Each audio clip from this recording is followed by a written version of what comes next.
Thank you all for coming this evening. I'm Mark Adler, Member of Parliament for the riding of York Centre in Toronto. I want to thank you all for being here. It's a very nice turnout. We're competing with a lot of events tonight that are offering wine and food and everything. We're offering free discourse and books. So far more appetizing to my liking anyways. Thank you all for coming. We have a number of very important people with us here this evening who are going to tell us a lot of very interesting information that we don't necessarily read about in the mainstream press.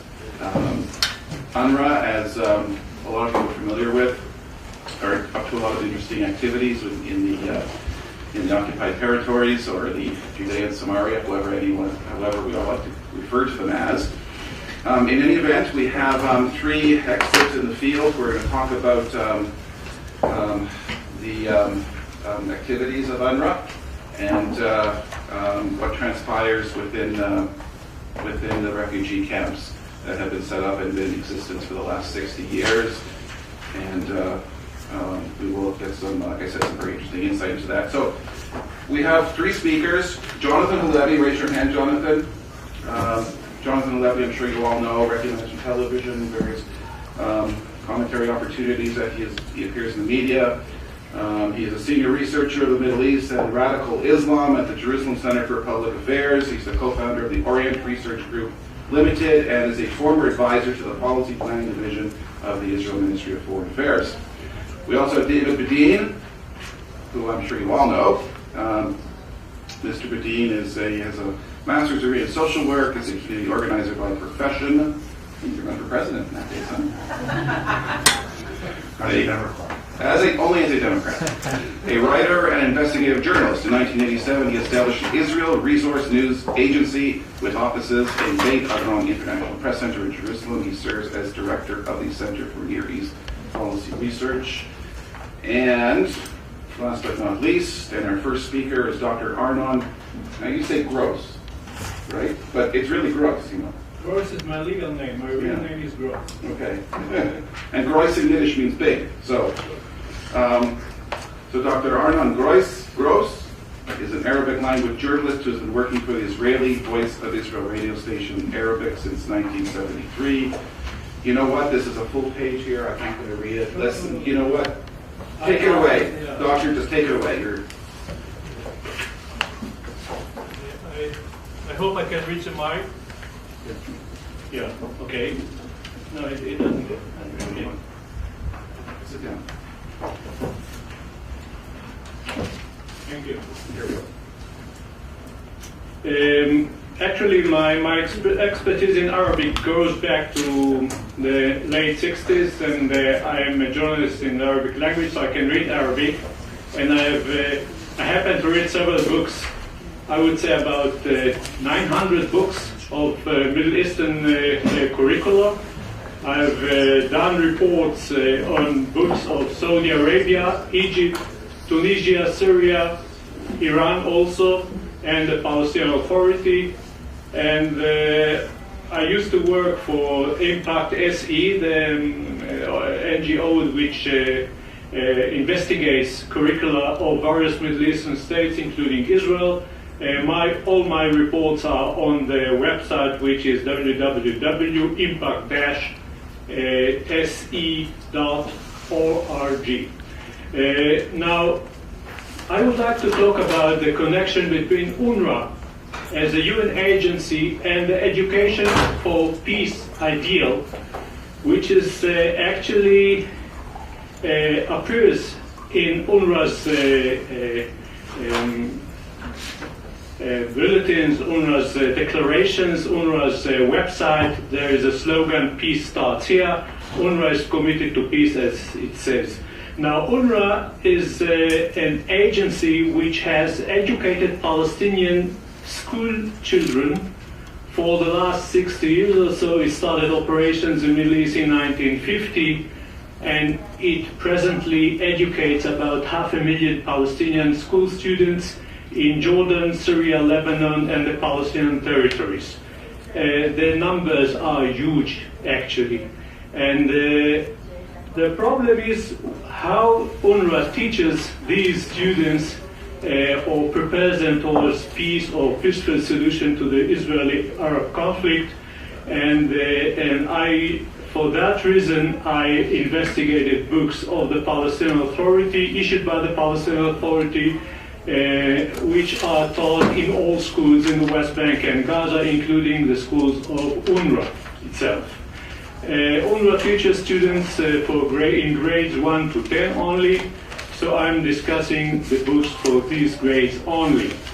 Now, the use of books issued by the host government is very problematic. Why? Because UNRWA, as a UN agency, is committed to the ideal of peace in the Middle East, according to UN resolutions, and it's also committed to treat all member states equally and correctly, because this is a UN agency. It cannot teach material that portray one of the member states, and I mean Israel, as an illegitimate state, illegitimate entity in the region.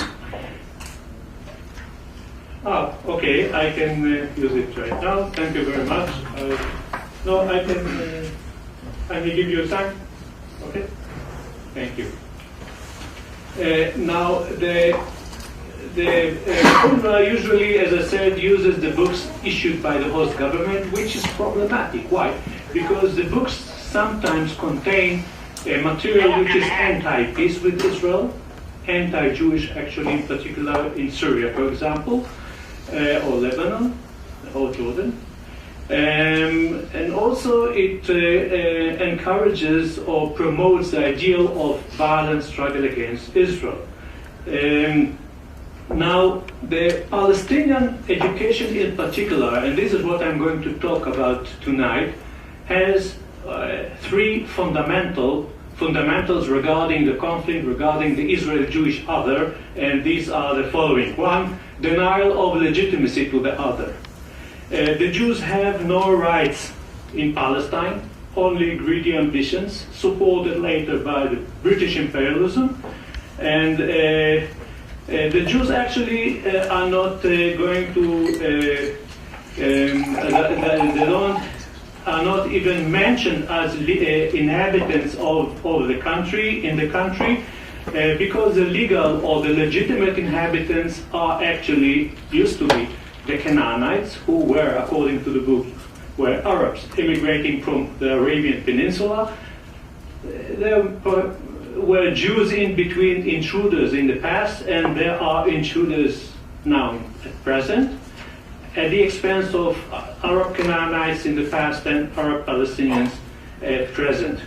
The first, or the second slide is showing the attitude towards the inhabitants of Palestine today. Let us see the figures for today, namely 1999, the inhabitants of Palestine. You see Palestinians of the West Bank, Palestinians of Gaza, and Palestinians of the interior. They never say Israeli territory, because Israel proper, namely Israel before 1967, is occupied Palestine actually, or it's dubbed interior or the lands of 48. They use circumlocutions in order to evade or avoid the use of the word or phrase Israeli territory. So you see that even the Palestinians of the diaspora are in here, 4.5 million approximately, and this is actually the right of return in a nutshell. This is the essence of right of return. The Jews are missing because they do not belong. They should leave, and the 4.5 Palestinians should return and settle in their place. So this is the Jews as inhabitants or illegal inhabitants of the country. The Jews also have no holy places in the country. Let's take, for example, the Wailing Wall in Jerusalem, or the Cave of the Patriarchs in Hebron, or other places as well. And let's say Rachel's tomb in Bethlehem. And you will be able to see that they are not considered Jewish holy places, but rather Muslim holy places taken over by Jews. For example, this is a book called National Education for Grade 7. Okay, and on page 54, you see several places, and the title says محاولات طمس التراث الفلسطيني, the attempts to erase Palestinian heritage. And this place exactly is Rachel's tomb, a Jewish holy place for all, everybody knows that. But it says, the caption says, Masjid Bilal ben Rabah, the mosque of Bilal ben Rabah. Namely, this is a Muslim holy place, no connection to Judaism whatsoever. So the Jews have no holy places, they are foreign in this country, and they do not belong. Jewish settlement, Jewish cities on the map, in the country, are not shown on the map. You will not be able to find Tel Aviv on most maps in Palestinian textbooks. Palestine appears instead of Israel on the map. This is the next slide, please. Yes, you can see here, it's taken from Geography of the Arab Homeland for grade 9. This is the book over here. And on page 28, you find the map, and it says Palestine and the coastal plain of Palestine coastal plain. This is actually a later edition of the book. This map is not here, but there are other maps on page 8 to page 3 in the other page, and you see Palestine instead of Israel. The country in its entirety, not just the West Bank and Gaza. So Palestine instead of Israel in the map. The next slide will show you Palestine instead of Israel in the text. The Levant countries, the Levant states are Palestine rather than Israel, as well as Jordan, Syria, and Lebanon. Cities and regions in Israel are Palestinian. The next slide, please. You see, this is a language exercise. Haifa and Gaza are Palestinian ports, port cities. Regions, let's see the next slide. Negev. The Negev is on Palestine map, on the map of Palestine. Negev is Palestinian exclusively. No one is saying that it is Israeli, or at least that it is now included in Israel, within Israel's borders. Another example of omitting, or actually literally erasing Israel, or erasing the Jews, or erasing Jewish nationhood, or anything Jewish in the country, is a stamp over here. It's not on the slides. This is a stamp which was issued by the British mandatory authorities before 1948, and it says on top Palestine in English, right bottom Philistine in Arabic, and here in the book there is something missing. The missing inscription is, of course, the Hebrew inscription for Palestine, Palestina. So this is another example of ignoring the presence of Jews in this country. Also in the same book, on page 16, there is a map of the whole Arab world with Palestine in its entirety here, and it says Palestine is Arab and Muslim. So it's very obvious that Israel does not exist. Palestine should exist instead of Israel. The second fundamental demonization, I'll show you only one piece. Israel and the Jews are demonized. They are the source of all evil. The Jews and Israel are, the next slide please, are enemies. And what your enemies did? Your enemies killed your children, split open your women's bellies, held your revered elderly men by the beard, and led them to the death pits. This is what it's... actually, this piece was originally written in the early 20th century, not against the Jews. It was written against the Italian invasion of Libya in 1911, by an Egyptian writer, actually. But it was used against the British in Iraq in 1919, and now against the Jews in Israel. Jews had intention to exterminate the Palestinians, the Zionists, of course. And Israel is the source of all evil. I've counted during my 10-year work about more than 30 accusations against Israel, beginning its very establishment or its aggression against Arab countries, or expulsion of the Palestinian people, robbing land and water, demolishing houses, destroying cities, killing children, whatever. I mean, even responsibility for drug addiction phenomenon in Palestinian society, violence in Palestinian family, etc., etc., etc. These are the demonization of Jews in Israel. The third fundamental in Palestinian education regarding the conflict, absence of any advocacy, open advocacy of peace with Israel. They talk about peace as an ideal. The Palestinian Authority wants peace. The Palestinian people is aspiring for peace. Peace with Israel is absent. What they really teach instead is the violent struggle for the liberation of Palestine without restricting it to the territories of the West Bank and Gaza.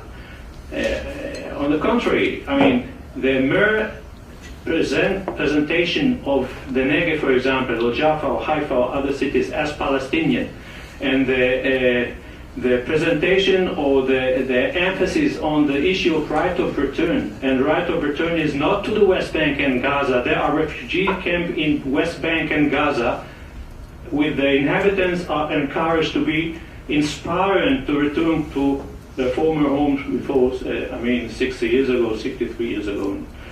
Now, the right of return and the violent struggle is, the right of return itself is violent. You can see the next slide. For example, this is a language exercise. And there is a poem which says, Sabah al-Khair ya Watani, good morning, O my homeland. And there is the student is instructed to reconcile or connect one verse of the poem with the feeling it represents. And in this case, a morning of glory and red liberty, watered by the blood of the martyrs, the hope for the liberation of Palestine. I can show it to you on the slide over here.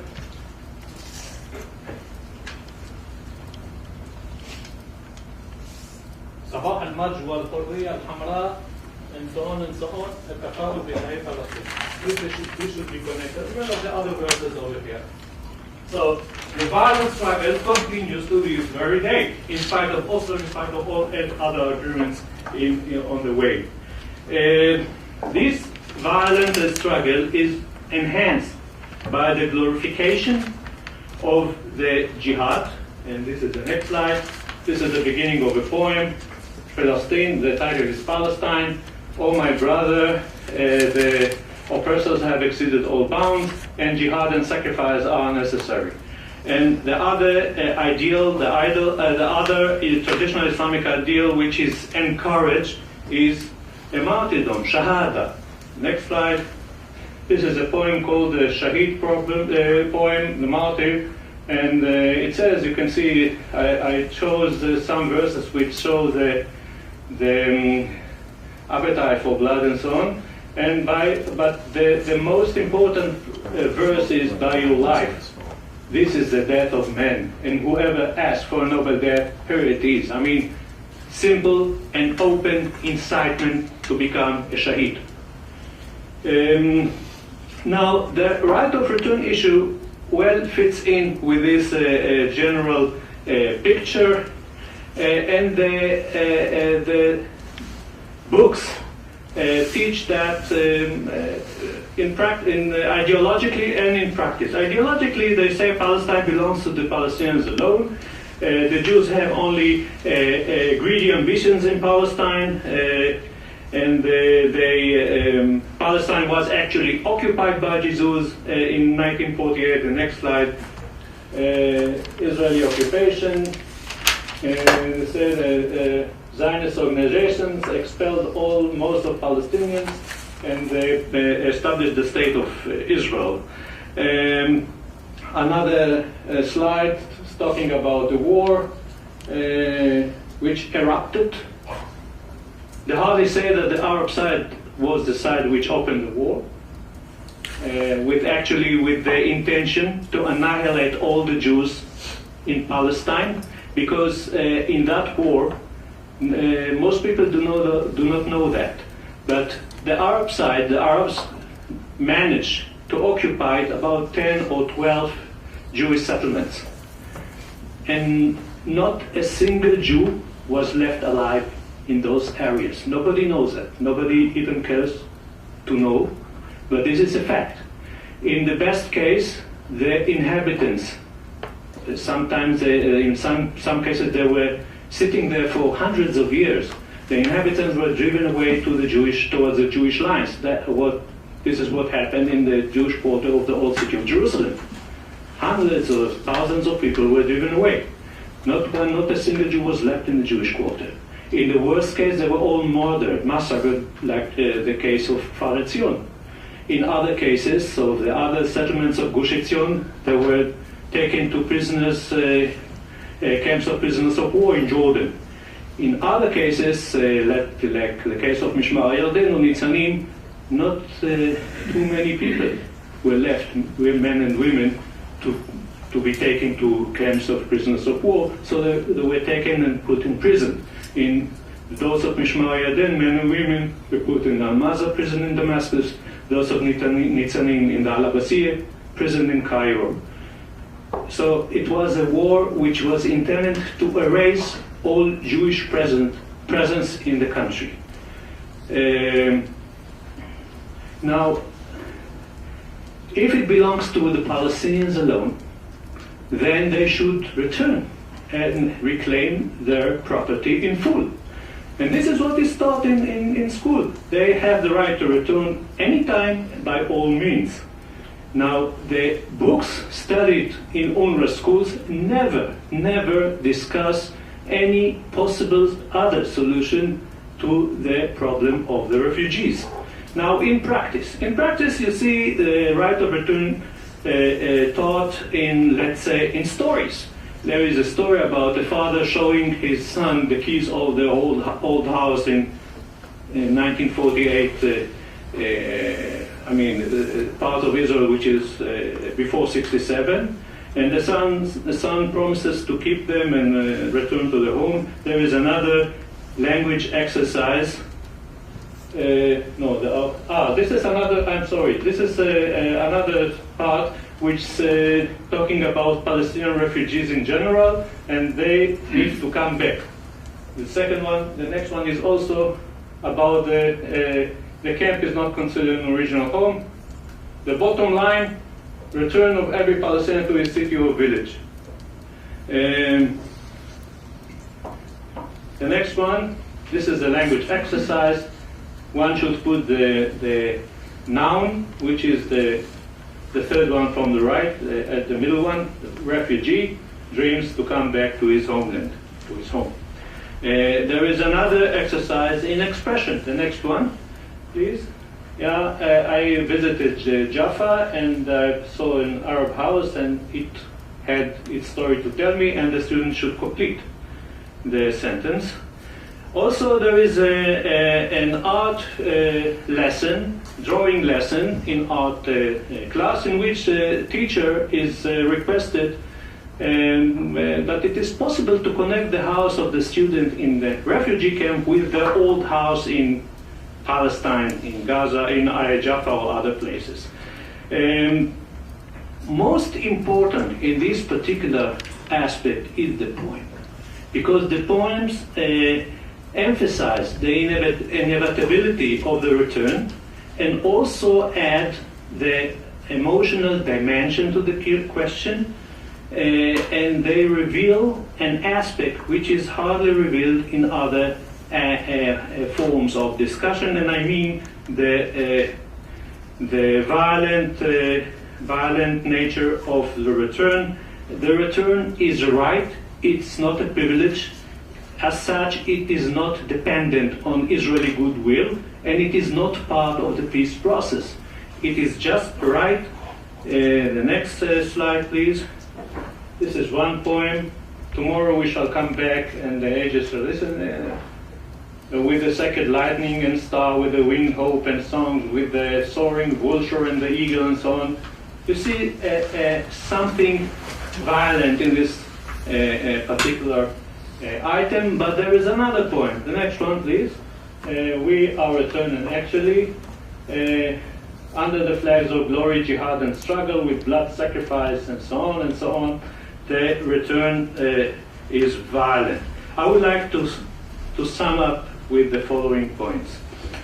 The material taught in the schools operated by UNRWA in the West Bank and the Gaza Strip, from the books issued and provided by the Palestinian Authority, is not compatible with the agency's mission and goals, declared goals, and with its status as a UN organization, either in regard to the peace in the Middle East or regarding its attitude towards Israel as a member state of the UN.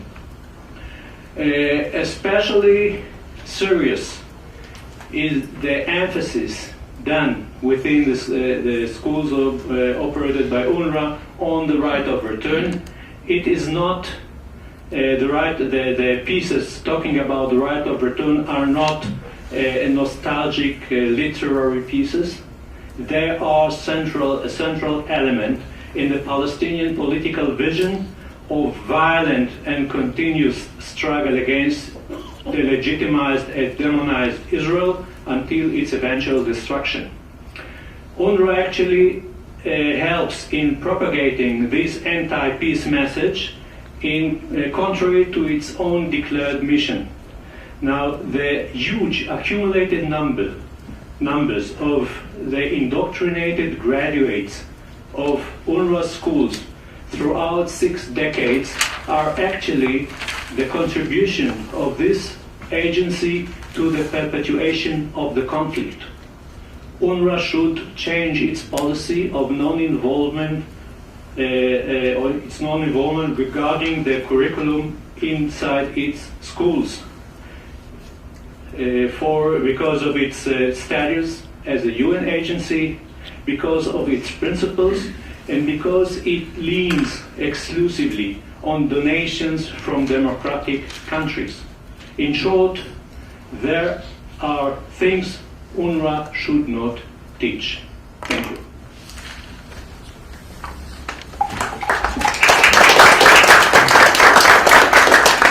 Thank you, Dr. Gross. What we're going to do is we'll save questions until we hear from all of the speakers. So, John, whether would you like to...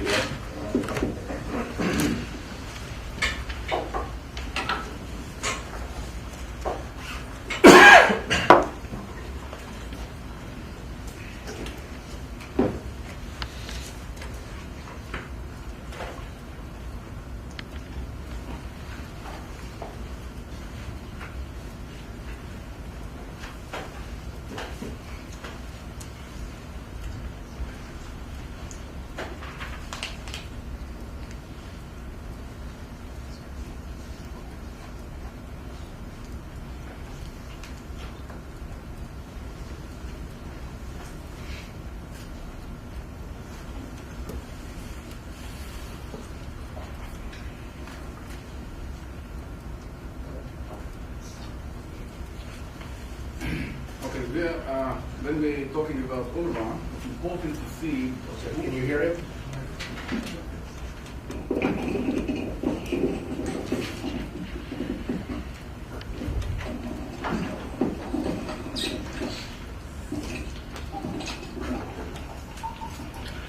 When talking about Unrwa, it's important to see who is really behind the scene, who is really controlling Unrwa. And that has been changed during the last decade very significantly, and specifically after the Hamas taking over of Gaza in 2007.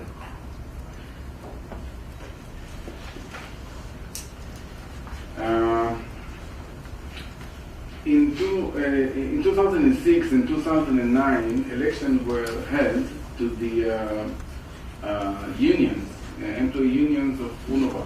In 2006, Hamas won the elections in great majority, and also in 2009, we see that 17 out of 27, 60% of the 63% of all the representatives were Hamas affiliated what is really important is we see that Hamas, Islamic Jihad, PFLP, Fatah, and other organizations compete.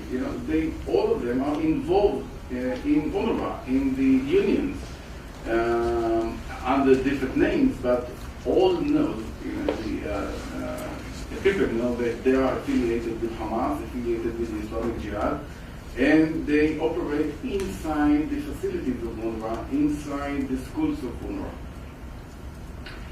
The head of the civil service union of Unrwa is Suhail al-Hindi, and he is an important figure inside Unrwa. He was the head of the teachers sector in Unrwa. He is Hamas prominent official, and he is known as Hamas prominent official. It is published publicly in Palestinian newspapers. He attended events with Hamas leaders. He expressed his ideas, his ideology in public. And I'd like to give you an example of one of these events. In 2001, he attended a ceremony for outstanding students in Gaza with Sheikh Ahmad Yassin and other Hamas leaders. In this occasion, he said, the path to Palestine is starting through the blood of the martyrs. The students who become martyrs are shaping the history with their glowing body parts. And he called the students to follow the path of the suicide bombers, and he mentioned the names of the suicide bombers of that year. This is the idea of students, to follow the suicide bombers. This is Suhail al-Hindi. He's still in the same position. In 2001, 2002, and also in 2004, this issue was raised by the Israeli Ministry of Foreign Affairs to Unrwa. Unrwa denied and didn't take any action against Suhail al-Hindi. In 2009, I published an article on Ynet website, Israeli news wire in Hebrew and in English, and mentioned the Suhail al-Hindi. And the spokesperson of Unrwa, Chris Gunner, published a response. And he said that he blamed me of recycling allegations made by Israel a few years ago.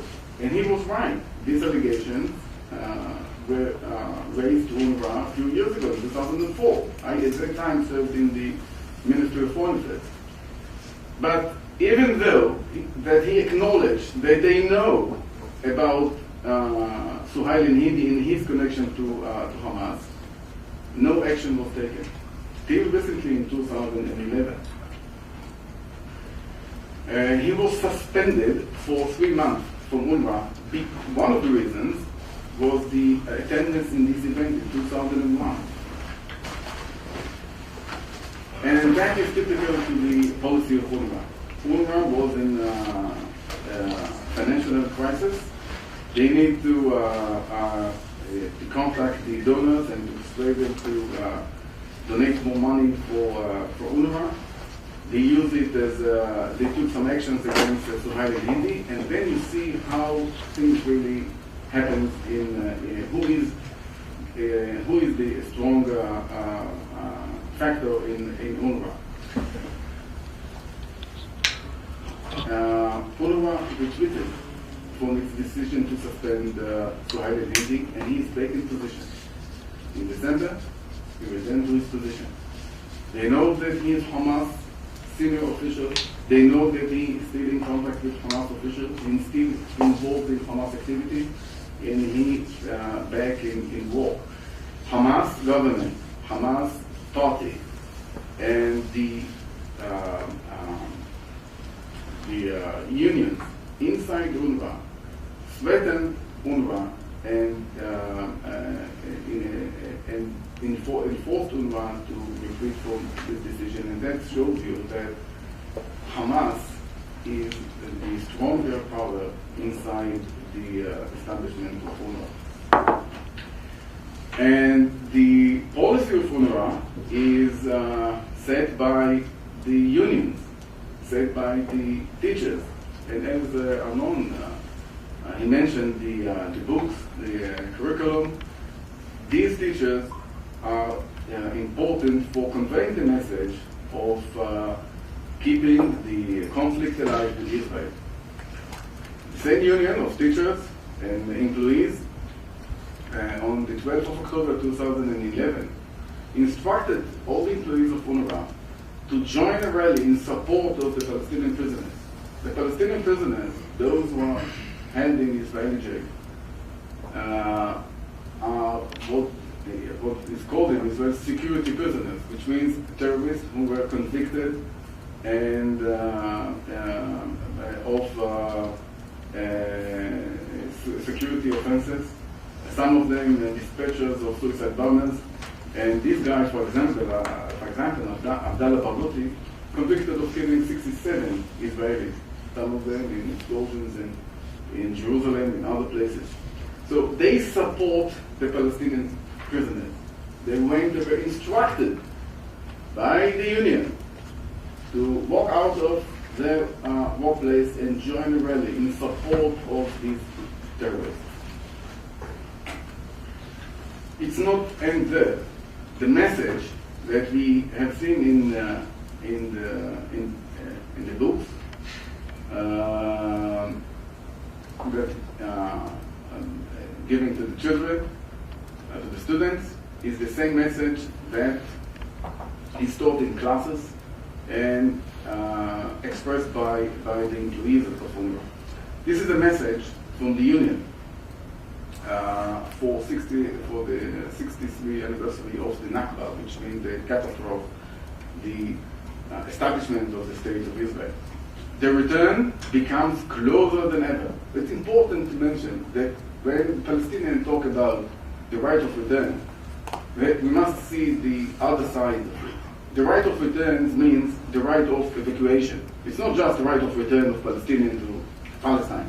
It's the right of return to evacuate the Jews from Tel Aviv, from Haifa, from Jerusalem, from Petah Tikva, from Kfar Saba, from all cities in Israel, and settle instead of them Palestinians, cleansing the land, as they mentioned regarding the West Bank and Gaza. Totally leave these places clean of Jews.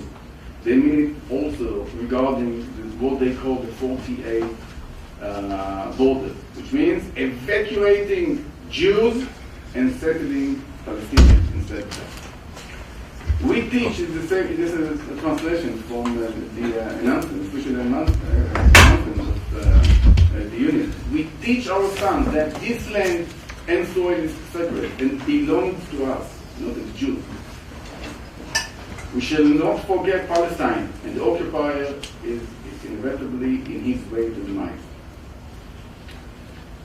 We talked about the maps, and this map was distributed to some of the schools in Gaza, Unrwa schools in Gaza. One of the teachers reported to the union that the name Israel appears on the map. So the union said instructions to the teachers: remove with no delay any copy of the maps from Unrwa schools. The name Israel is offensive because it stands against the Palestinian positions regarding to Palestine. And because of that, teachers were instructed to burn the maps immediately and to teach the students what are the borders of historical Palestine, which means Israel does not exist. Unrwa schools are greenhouse of radicalism. And the most, I would say, significant issue in this regard is the freedom of activity of the Cooltv-se. Al-Cooltv-se is the Islamic bloc, the students' organization of Hamas. The students' organization of Hamas, Al-Cooltv, It's organizing activities in schools, from middle schools to high school and universities, colleges. And it's operated inside Unrwa schools, not only in Unrwa schools, but in all schools in the Gaza Strip, but also in Unrwa schools. And their purpose is to indoctrinate, first of all, to organize the students in Hamas activities, conducting indoctrination of the students, making them affiliate with Hamas, and strengthening the belief in the Quran, in Islam, and making them active members of Hamas.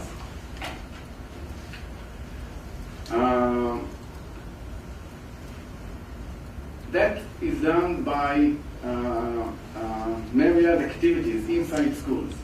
It can be a festival of excellence, knowledge competition, commemorating Hamas leaders like Ahmad Yassin, prisoners, etc., sports tournament, entertainment, memorizing Quran, Islamic indoctrination, leaflets, etc.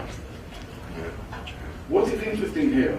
I looked at the fatalities, Palestinian fatalities during the Intifada, and tried to understand what each one of the Palestinians who were killed during the Intifada,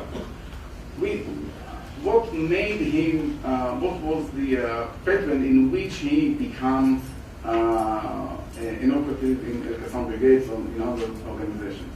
So that was interesting, that many of Hamas operatives share the same pattern. First of all, they were recruited during middle schools, many of them in Unrwa schools.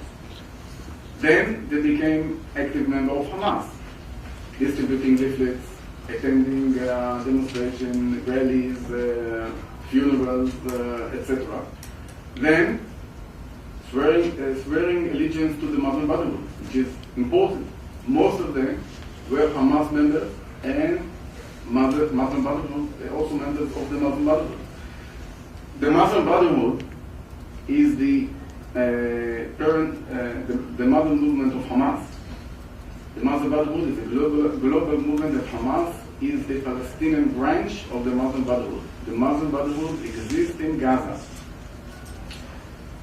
And later on, they joined Al-Qassam Brigades, the military wing of Hamas. Some of them joined the Al-Qassam Brigades in the age of 16, 17, 18, and all of them were involved in hostilities with Israel and terrorist attacks against Israel. So this is a repeated pattern. It's not just a few students who went in the same path. I'm talking about dozens, and if we look at this phenomena, not only in Unrwa schools, hundreds.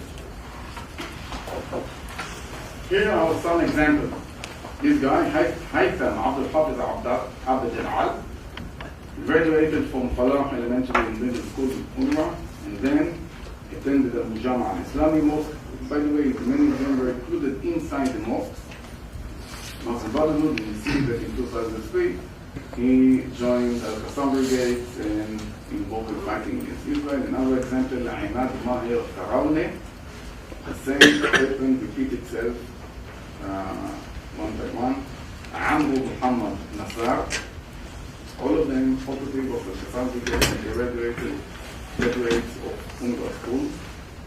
But not only students, but we have several examples of teachers and even principals in Unrwa schools that were involved in terrorism during the time that they served in Unrwa schools. Isa Abd al-Hadi al-Batran, he was a teacher at Unrwa schools for many years. Unrwa knew about his affiliation with Hamas because teachers from Hamas, teachers who were affiliated with Hamas movement, they sent a letter to Unrwa and told them that he is involved in the Al-Qassam Brigades. after the rift between Hamas and Fatah in 2007. Unrwa failed to take any action against him only after he was injured in an explosion of bomb in which he was responsible to assemble 12 brigades. And Awad al-Kik, he was the head of the manufacturing military unit of Islamic Jihad, and he was a teacher, educator in UNRWA schools. And we know that also in this case, UNRWA management knew about his involvement in terrorism since in 2007 he was targeted by Israel, and it became clear that he is involved in terrorism. And Zuhair al-Qaisi, the leader of the commander of the terrorist organization Popular Resistance Force, he was targeted a few weeks ago by Israel, and he also served as a teacher in UNRWA school for many, many years. I would like to show you some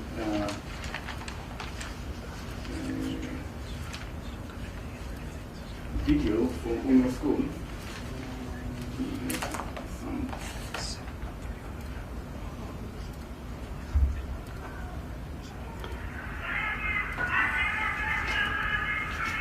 So this is an event held in for commemorating the Nakba. 3 years ago, here you see a student in middle school, north of Gaza, Bet Hanun, and besides him, I believe that he's an activist of the Cooltv-se. And the student is saying, just a minute.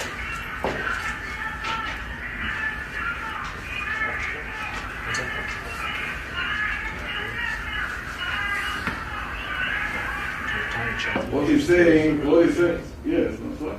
He named several shaheeds. Yes, and saying we still holding the key for our return. We are holding weapons, and we are defending our country until we return. With the help of Allah, our own ownership right, we will free Al-Aqsa Mosque and our homeland from the heretic pigs and sons of Zion.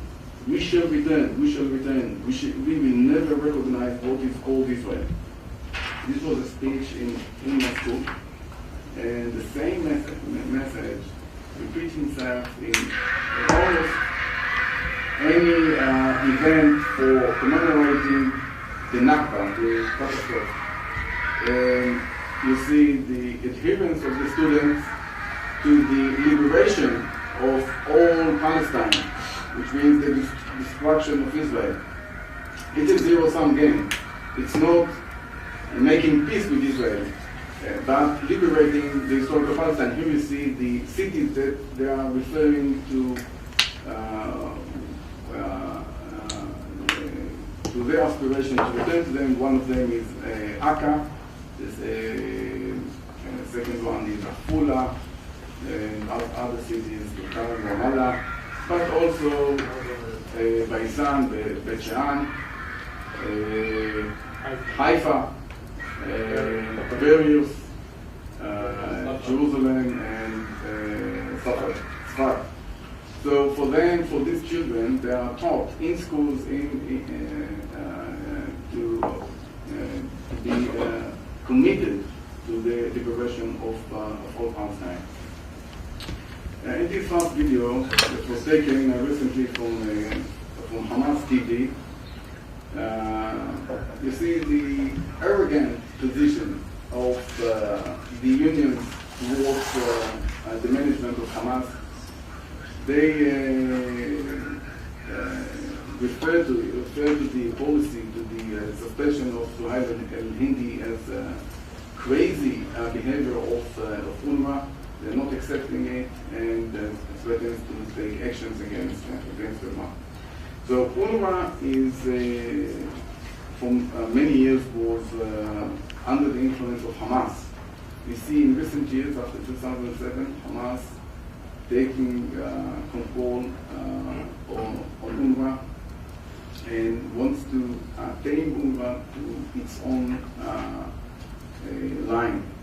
There is no reason why to to keep Unrwa as an organization who take care for the Palestinian refugees. Because, and specifically in Gaza, it's totally irrational, and I explain why. There are refugees in Gaza Strip, in the West Bank, in Jordan, and also here in Canada. When I mean refugees, those who are referred as refugees by the Palestinians. Only the refugees in the Middle East cannot, and also in Gaza, cannot leave the refugee camps and to resettle. Those who live in Canada can live in prosperity, and it doesn't affect the rights to demand the right of return, as they call it, from Israel. Those in Gaza cannot move from the refugee camp and are forced to live in misery and cannot settle, for example, in the areas of the settlement that were Israel put out or evacuated in 2005. They cannot do it by Hamas government, and they cannot do it also in the West Bank by the PA. Both Hamas and Fatah, they share the same ideas, same concept regarding the right of return, which means the right of return is a sacred right. It cannot be negotiated with Israel. No Palestinian leader has the right to negotiate or give up the right of return on behalf of the Palestinians. No one, which means that I'm just quoting from one Hamas, from one of the prominent Hamas Fatah leader. The gates of the conflict with Israel will not be closed after the establishment of the state of Palestine in the West Bank and Gaza. Because of the right of return, then Israel will continue to implement the right of return. So the issue right now is what is the role of Unrwa? In the eyes of Hamas and Fatah, the only role of Unrwa is to keep the conflict still alive, in order to keep the demand of liberating all Palestine. It stands in contradiction to the efforts to bring peace to Israelis and Palestinians. So, for that reason, keeping the same policy towards Unrwa, just supporting Hamas. Supporting Unrwa means supporting Hamas, supporting employees that are affiliated with Hamas, giving money to those who are affiliated with Hamas.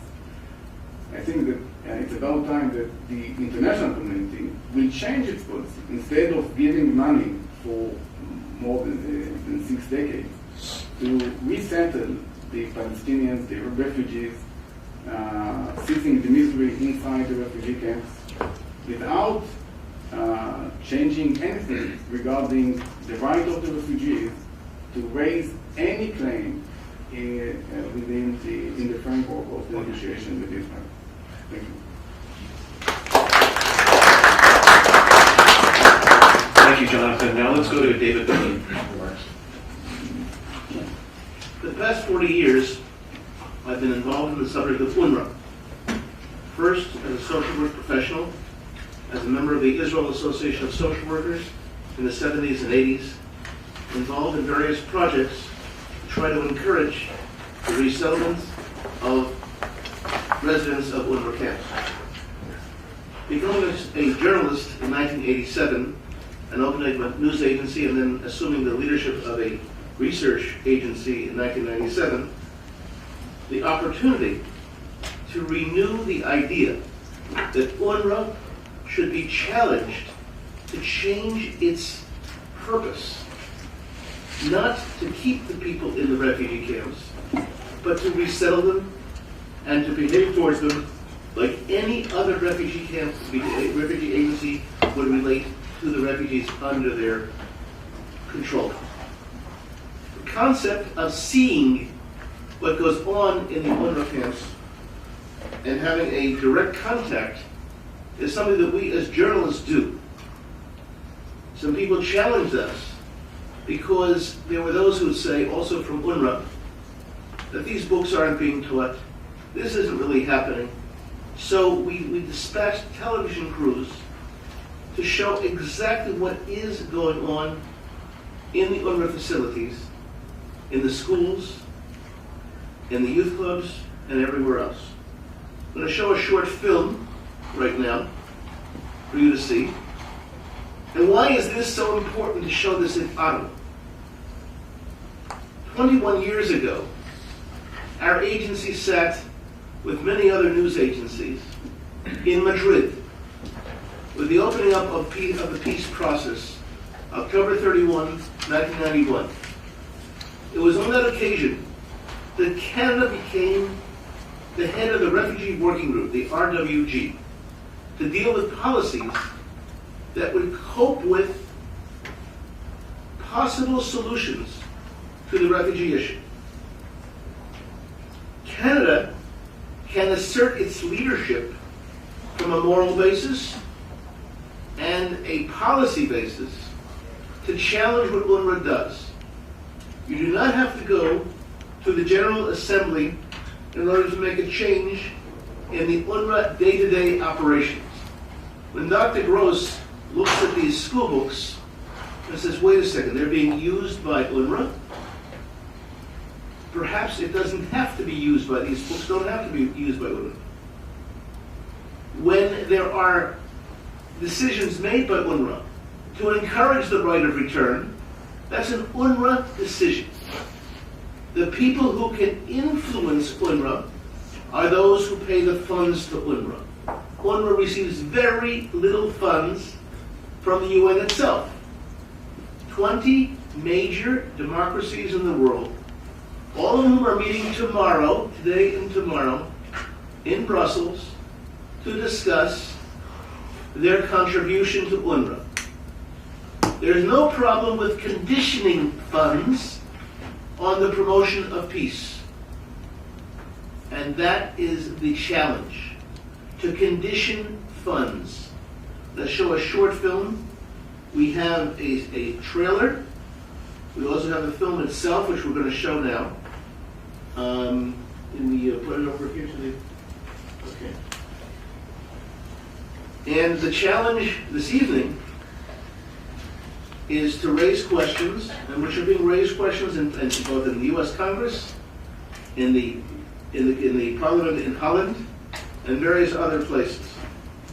The first diplomat to see the school books after our agency was the first agency to purchase the Palestinian Arab school books was someone who was not only a diplomat but also a cleric. Archbishop Pietro Sambi, of blessed memory, who passed away this year, who was the papal nuncio in Jerusalem and offered his services to take a look at the school books being taught. And it was his judgment that the school books used in the UNRWA camps are manuals of war. And he encouraged the Italian government, which was one of the main funders of the school books, to pull out of the project, and they did. So I'd like to very often, I dedicate a lot of what I do to his memory. He passed away this year, and he had promised he would come with me to Washington and to Ottawa in these presentations. So in a sense, Archbishop Sambi is, I feel he's with us, and his blessing and his courage in taking a stand on this issue was extremely important and extremely encouraging to us. I encourage all of you to be in touch with our agency. We hope to be able to send more and more speakers abroad. And parallel to our work, there's even a group of Arabs who live in Gaza who are questioning UNRWA's role today, both in terms of its accountability and its purpose. How can it be that the rest of the Palestinian Arab society is growing and burgeoning in terms of their economic development, but not in the UNRWA facilities, who are staying in the same level? When the Palestinian Arabs, with funding from CEDA, from USAID, and other agencies, are developing a new city, and they're developing a new city right near Ramallah, Roeba, with pictures of the tenements where the UNRWA residents are living in crowded, awful conditions, and then not allowing the people in those UNRWA facilities to come and live in Roiva because of what they call the right of return. You have homes, the spokesperson of the future Arab city, Palestinian Arab city, saying to us, well, they have homes waiting for them within Israel itself. I brought with me, and anyone who'd like to have a copy, please take it, the maps that UNRWA purchased en masse in English so that UNRWA residents abroad could have maps to show in English exactly where their homes are and villages are from 48. This is one of the most, we've seen them in Arabic in the schools over there in the UNRWA facilities, in the UNRWA schools, but it's important for you to see they also put them out in English, because half of the people recognized by UNRWA as residents of the UNRWA facilities with the right of return live outside of the Middle East. And they speak Arabic, but do not necessarily read Arabic. So this is to enable them to see their homes from 48 and who's living in there now. And you can see a website, which is very, very important to their education, called PalestineRemembered.com, to enable any resident of the UNRWA facilities to locate where their homes are now in 48. And you'll notice, 3 weeks ago, only 3 weeks ago, when 1 million people in Israel, Muslims, Christians, Jews, were forced into shelters, to cower in shelters, the firing from the UNRWA facilities with the call of al-Auda, the right of return, the right to fire on Beersheba, because I come from Beer Asiba. Therefore, I have a right to fire on Beersheba.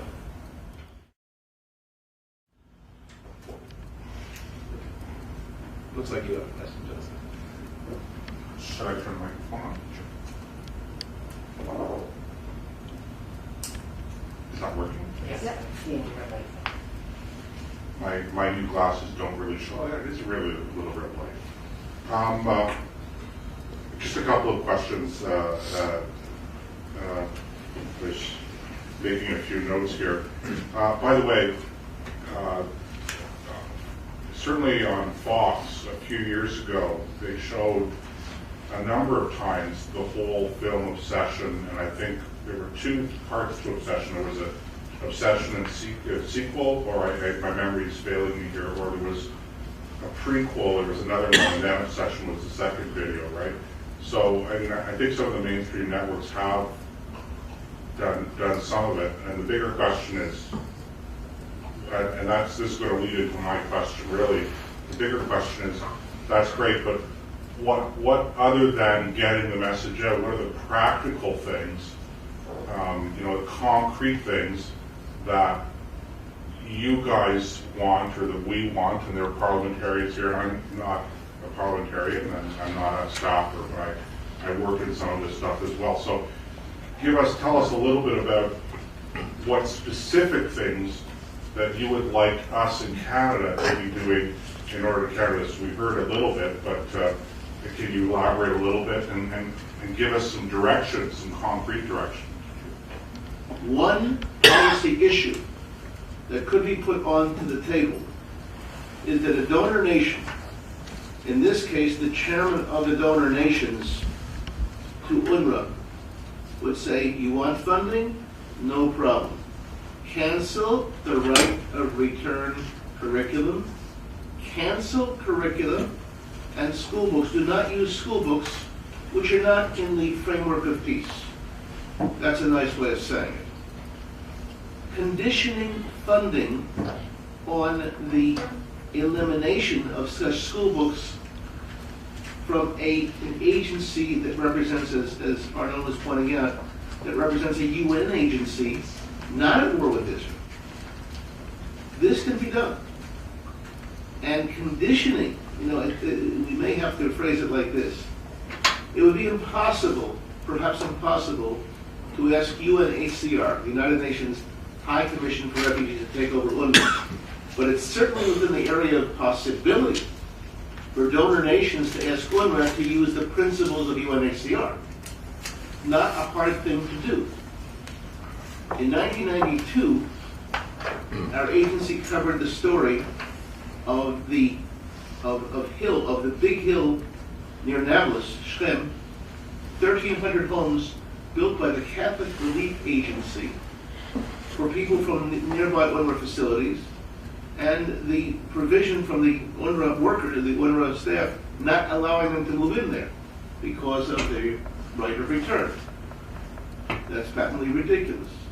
There can be efforts to resettle people in the UNRWA facilities, whether in the areas near where they live, or, as UNHCR discovered when it found so many Palestinian Arabs in Iraq who were homeless, they discovered 13 nations, including Chile, which actually enacted legislation to allow Palestinian Arab refugees automatic citizenship if they would move there. Give them the option.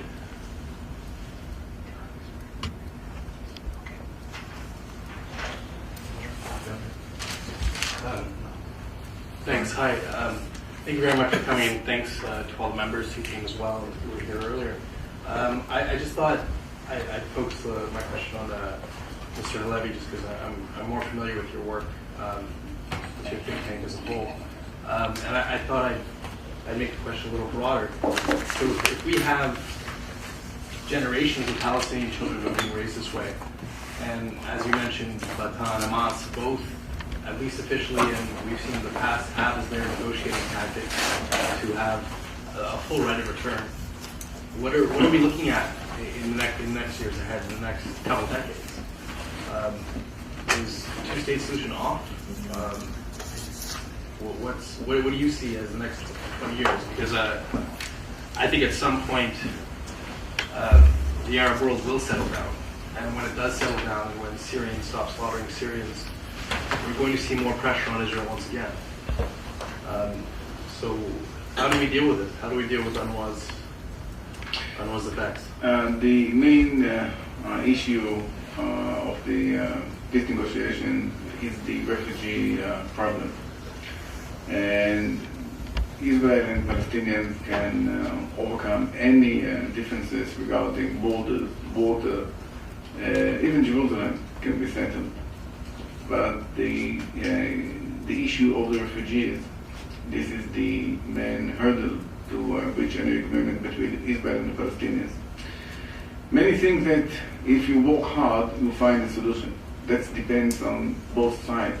And unfortunately, for the Palestinian side, there is no intention to give up in any way the right of return. As I mentioned, Palestinians see the right of return as it cannot be negotiated with Israel. And in 2008, I think in 2008, the Palestinian Authority approved the law which bans any concession on the right of return, and saying that no Palestinian leader, no one has any authority to make any concessions on behalf of the Palestinians. So that leaves us with a very gloomy future, not because of the Israelis, because the option of two states living side by side, according to the Palestinian consensus, which means Hamas, Fatah, PFLP, all factions of the PLO, Islamic Jihad, of course, the Palestinian factions affiliated with Al-Qaeda in Gaza, the Salafists, all of them are united in the question of the refugees. The meaning of that for Israel is how to maintain the relation with Palestinians, given the fact that there is no way to reach an agreement with Palestinians based on historical compromise. Israeli speaks about compromise, which means giving up the dream of the state, the Eretz Israel, and the places that are historical Jewish, and living in peace. For the Palestinians, the word compromise does not exist. The issue is how to liberate all Palestine. based on that, it's some politicians mull the idea of second retreat from unilateral retreat from the West Bank to defensible borders in order to keep enough land to defend Israel in case of another Hamas entity in the West Bank.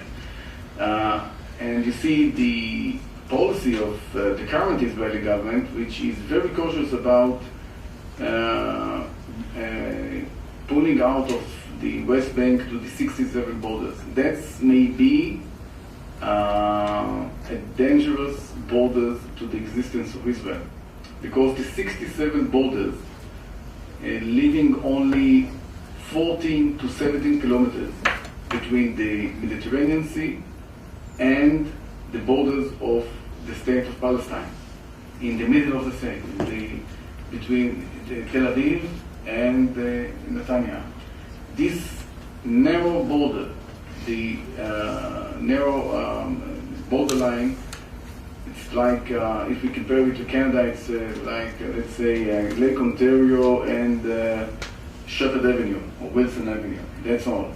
14 to 17 kilometers. You cannot defend the heartland of Israel, Tel Aviv, and most of the cities from these borders.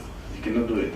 So I have no, as I see it right now, the Arab Spring, which is Islamic Spring, does not help in promoting the peace agreement with Israel. As we see right now, the Muslim Brotherhood taking control over Egypt, Tunisia, Morocco. You see the influence of the Muslim Brotherhood even in Syria, in Jordan also.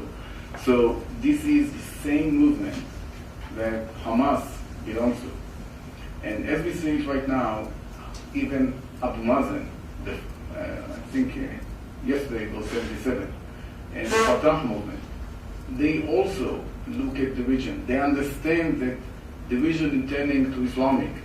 And that's the reason why they cannot be engaged in further negotiation with Israel, and they prefer the alliance with Hamas and with the unity government, etc. They also understand that they cannot move against history. So that's why, as I see it, for the next 3 to 5, 6 years, next 5 years, Israel will be enforced to deal with a very serious challenges to its own existence.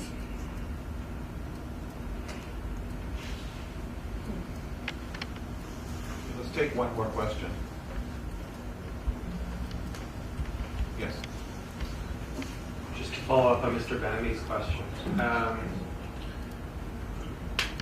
If I'm not mistaken, Canada has already removed its core funding for Unrwa for the general budget and directs its money directly to food aid, just carried for the basic food needs of those in Unrwa facilities. I'm wondering if you think that's a good model for other countries like Australia or some of the European countries to follow, if we're not going to be in a position right now where we're threatening to remove all funding across all of these different countries. Sorry, David, just before you answer that question, could I add one more thing to it? How effective has that been? In other words, is the monitoring or the tracking of the funding effective enough to know whether or not the intent of that policy has been actually implemented? Basically, any funding which maintains the people in the Unrwa camps is negative. If you condition funding and get other nations to condition in funding, whether it's food or anything else, you can accomplish something. But to say we're going to give funds for food, and this is as opposed to we'll condition funds for food or anything else, you can accomplish something. If Canada and the other 19 nations that dominate the including the EU, that dominate the donors, were to say we'll give funding for anything, from food, education, whatever, so long as your policies change. So long as you do not go along with what Yoni was just mentioning. Jonathan, the lady was just mentioning about a policy, an uncompromising policy on right of return. That's their policy. There's no one who's going to change the PLO/Hamas policy in that direction. And there's no way that Israel can, or anyone can. However, this runs against the grain of Western democracy. To overthrow a nation as the purpose of a social work agency? We're just speaking logic right now. That's a... I want just to add to the question about UNRWA and changing the mission of UNRWA. Why everyone is so afraid to change the mission of UNRWA? And I think that the reason is that the consequences would be hard for the region and for the West. The meaning of that, there is the most likely scenario would be a violent uprising in the camps, in the West Bank, in Gaza, in Jordan, in Syria, in Lebanon. And the reaction may also trigger violent actions in other states. So from this, I think this is the reason why most countries are, let's say, ready to pay UNRWA to keep on with supplying money and services to the refugees and to keep the region quiet. This is the main reason why no one is really till today make any changes or try to make any changes to the mission of UNRWA.